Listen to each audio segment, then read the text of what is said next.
ಉಡುಪಿ ಜಿಲ್ಲೆಯ ಮೀನುಗಾರಿಕಾ ಅಪರ ನಿರ್ದೇಶಕ ಡಿ ತಿಪ್ಪೇಸ್ವಾಮಿ ಅವರು ನಿನ್ನೆ ಮಂಗಳೂರಿನ ಮೀನುಗಾರಿಕಾ ಬಂದರಿಗೆ ಅನಿರೀಕ್ಷಿತ ಭೇಟಿ ನೀಡಿ ಅನಧಿಕೃತ ಚಿಲ್ಲರೆ ಮೀನು ಮಾರಾಟ ಚಟುವಟಿಕೆಯನ್ನು ಕೂಡಲೇ ತೆರವುಗೊಳಿಸುವಂತೆ ಚಿಲ್ಲರೆ ಮೀನು ವ್ಯಾಪಾರಸ್ಥರಿಗೆ ಎಚ್ಚರಿಕೆಯನ್ನು ನೀಡಿದ್ದಾರೆ.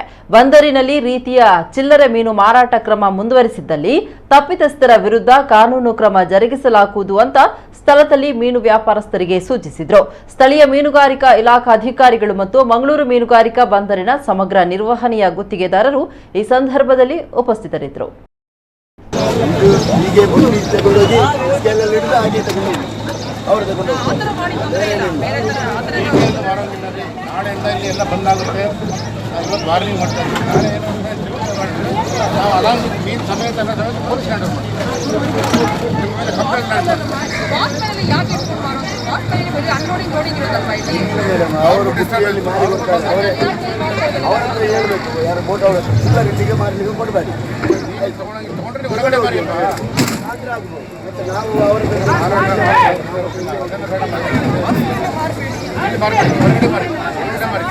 ನಾವು